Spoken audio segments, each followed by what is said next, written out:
exhausting, wasn't it? You know, games under the floodlights at Fratton Park, they're midweek games. It means that most of us have put in a shift and we arrive at the ground when we'd normally be putting our feet up and digesting our fish fingers. So it's a tiring experience.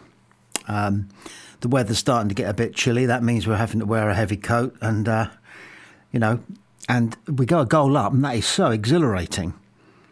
9 minutes when Yang Min Hyuk got that goal, took it really well. Ball arrived with not at his feet. The ball arrived knee height, so he did well to get it down, keep it down, and pick his spot. Bad defending by them. A goal from a Marlon Pack long throw is always rewarding. I guess that gives him an assist, does it? Anyway, that's neither here nor there. We were a goal up, and we went in at half time deserving to be a goal up. We pretty much, I'm not going to say we bossed them. We looked the better side. I'm pretty, hang on. I'm going to pour myself a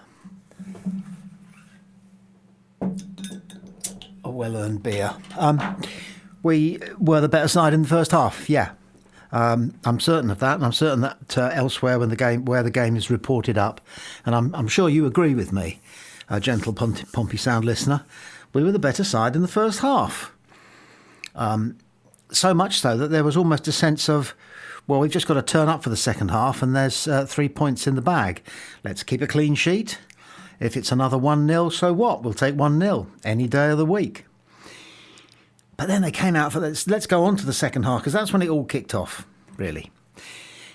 They came out, and had they been G'd up, their manager is a self-confessed volatile Uruguayan, where they scrap and they're proud to be scrappers. And he probably, there was something of the hairdryer, I would guess, in the Watford dressing room at half time. And they came out fizzing, buzzing, banging. They were a muscular side, weren't they? They were large and they were fit and they were strong, but they were very athletic and they were very quick and they were very good on the break. And before we'd really had a chance to warm our seats up again, we're 2-1 down. We're 2-1 down, and was anybody to blame? Not really, that I could see. I don't think there were any glaring defensive mistakes made. But they took their chances well. And the way that they scored and then celebrated, you got the impression that they had been gifted by their manager this sense of entitlement to beat us, because they were quite clinical rather than spiritual about the way in which they celebrated the goals. They were very happy to score the goals, but it was kind of this is now a justifiable scoreline if you take our team and our worth compared to Pompey. And that was a complete turnaround from the first half. One or two of our players, I thought played particularly well. I don't know if you agree. I thought once again Regan Poole looked a very authentic championship centre-half indeed. He wins ball on the ground and in the air. He tactically, he knows where to stand. He knows where the potential dangers might come from when the opposition acquire the ball at the top end of their third, which means they're looking up, they're looking for opportunities, they're looking for the quick break. And Poole is one of those defenders who is bright enough to be able to assess the situation. How many of their forwards are in a forward position? How many of them are dangerous? You can let the wide men have a little bit of space because you want to keep your back four narrow. And he knows exactly where he should stand, who he should cover, who he should be looking out for coming forward in a green shirt. They were sort of green shirts they were wearing. And he did all that very well. I also thought Andre Desailly had another good game. I would like it if he were to turn more often and look to make a forward pass. But he put himself about, and that is the main part of his job as a defensive central midfield player, and he did that as well as Marlon Pack did that. So they are a pretty good pairing in front of the back four. Marlon Pack was made man of the match, as you may have caught in the last 5 or 10 minutes, and nobody would argue with that. He imposed himself, not just on the Watford players, the Watford team. He imposed himself on our team just by the way he plays the game. He's always looking to be comfortable in possession and going forward with the ball. He plays some lovely diagonal passes. He doesn't chance a telling through pass.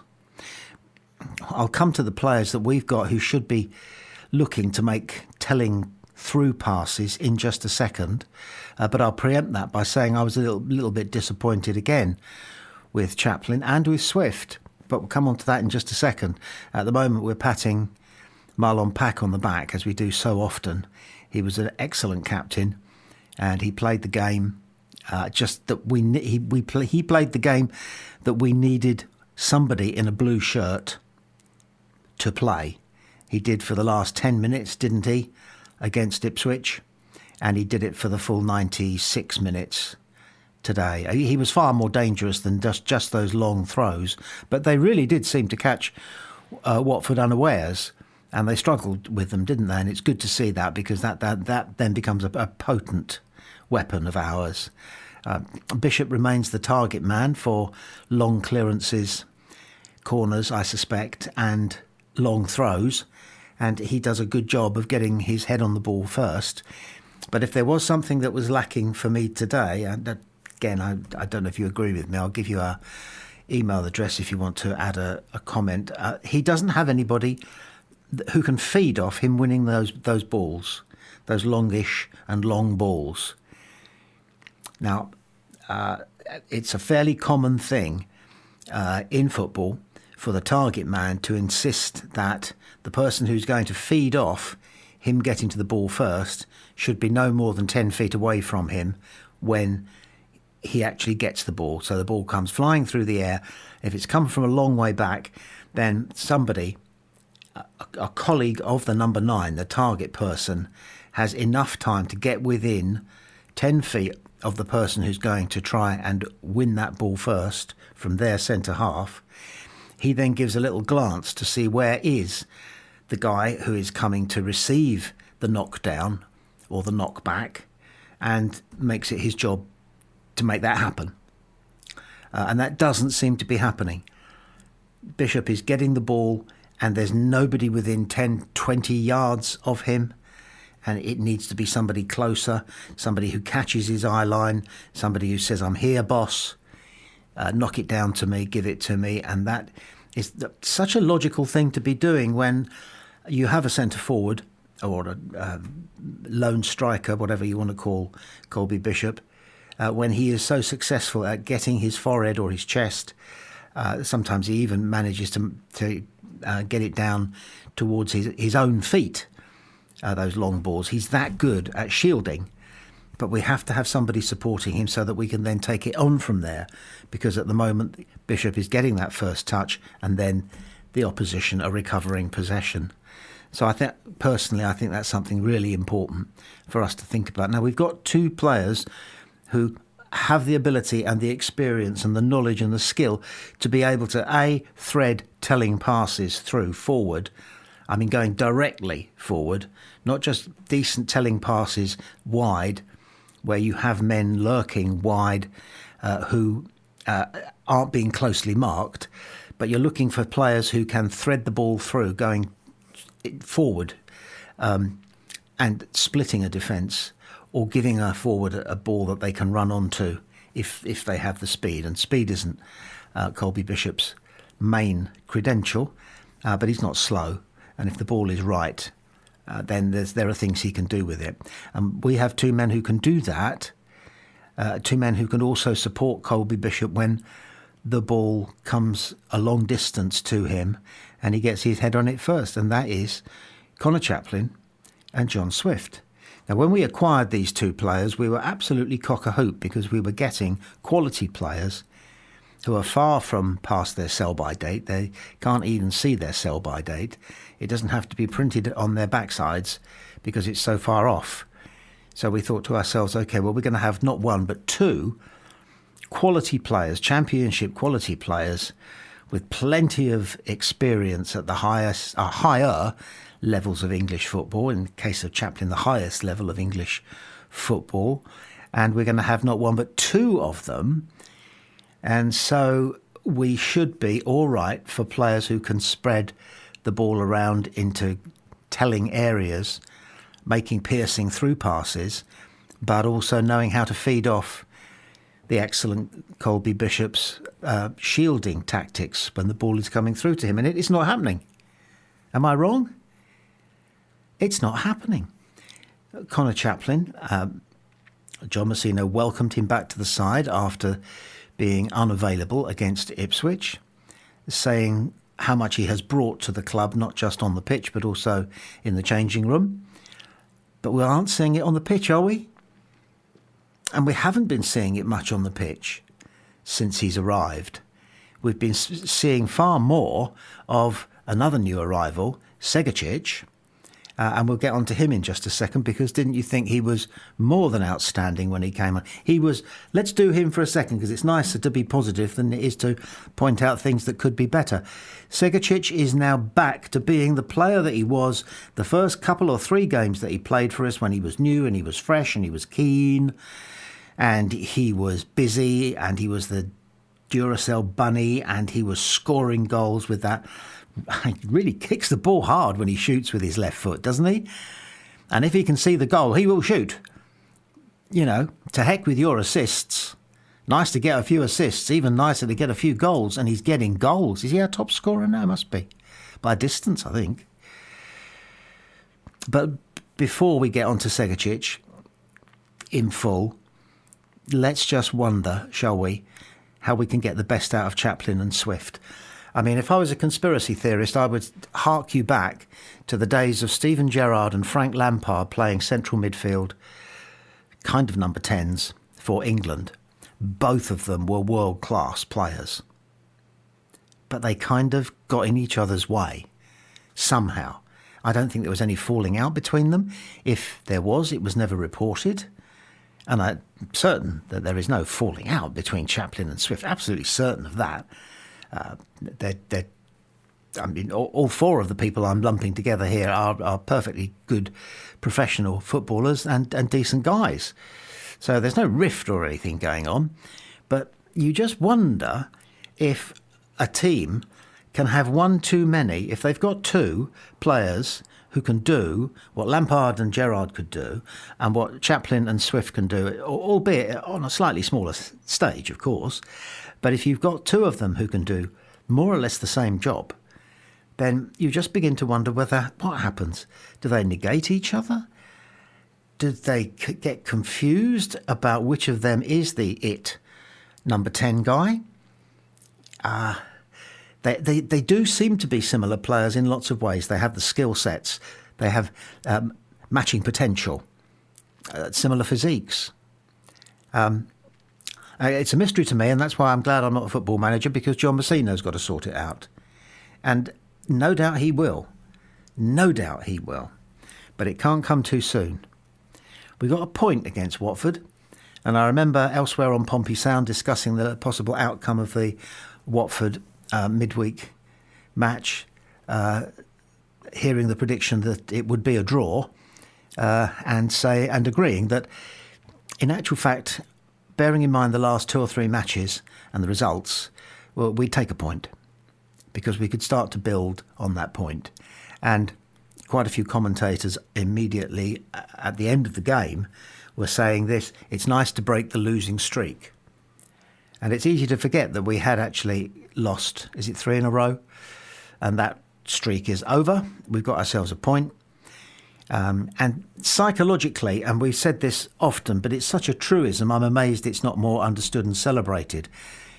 When you draw a game, you don't draw a game. You either win a drawn game or you lose a drawn game. And what we mean by that is very simple. If the game had ended 1-1, we would have been disappointed, Pompey fans, because we'd taken the lead, we looked as though we could hold on to it, and then we lost that lead and they equalised. And they would have gone home delirious. They would have felt as though they'd won that point, whereas we would have felt as though we'd lost that point. As it is, they scored that second, a surprise first and a surprise second, so hard on each other's heels.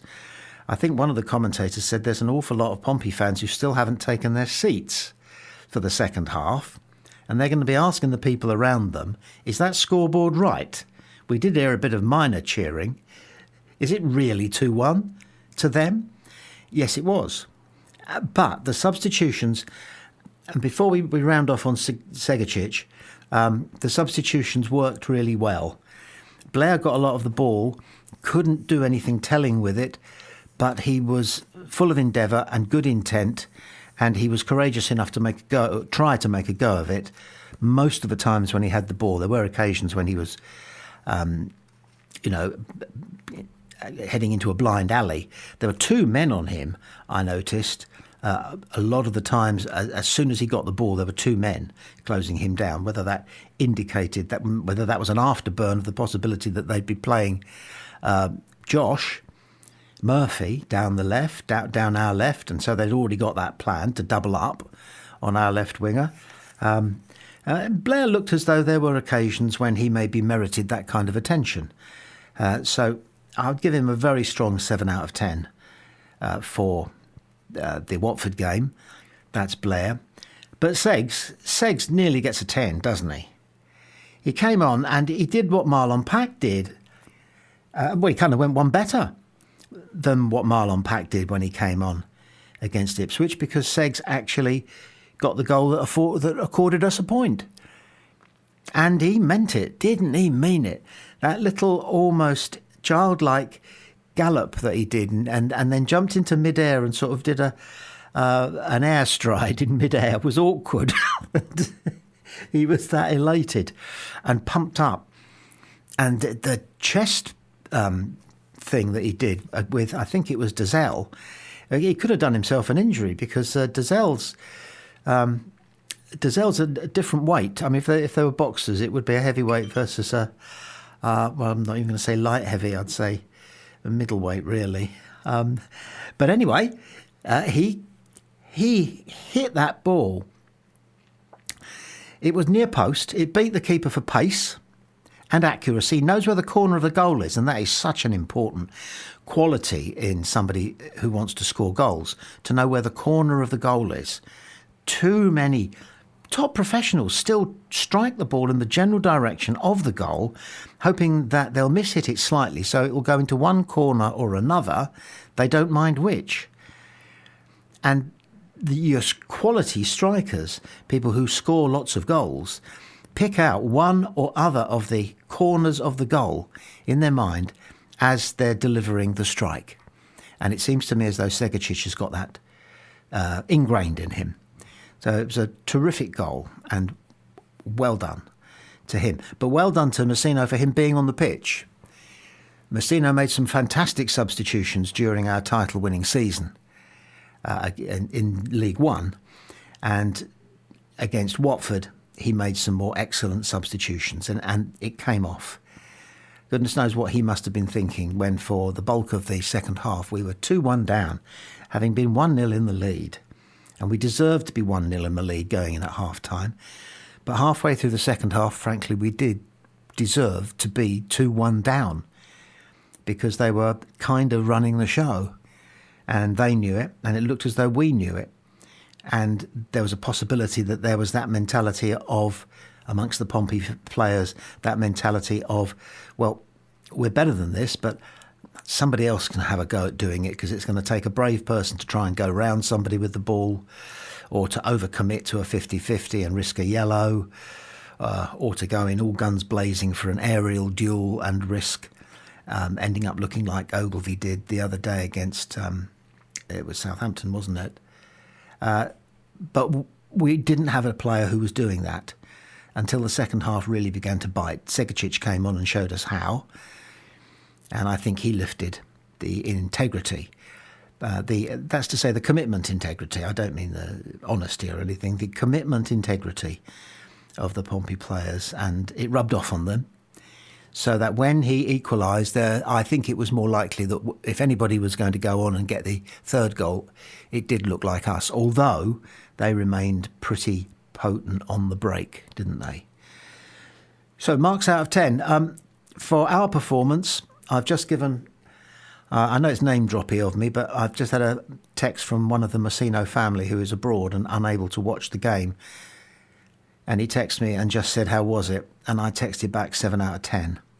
And then I regretted it and I thought I should have said 7.5 out of 10. We weren't an 8, but we were better than a 6. So I think 7 is probably about fair. And that, of course, is a build on most of our performance against Ipswich and all of our performance against Sheffield Wednesday. So we're going in the right direction, hopefully. And we can rebuild even more on Saturday. Now, we move from 17th in the league. As far as I can tell, I might have this wrong. I've just looked at the table on the internet, the BBC table. They normally update instantly. And it says that our point has taken us from 17th to 17th.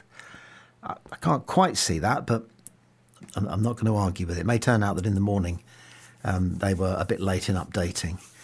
However, we're a solid 17th. We're a good deal higher, in a much better place than we were this time last season. Remember, we have to remember that we are in a better place. We've got more points on the board.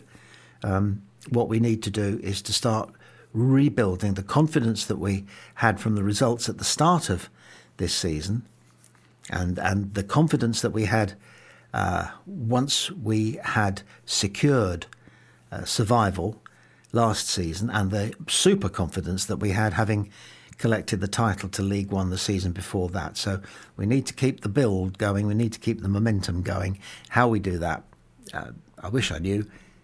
Luckily, we've got someone in John Messino who does know those sorts of things.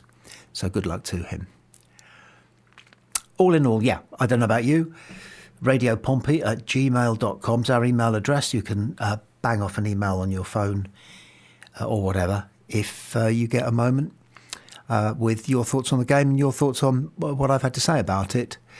Gratefully received.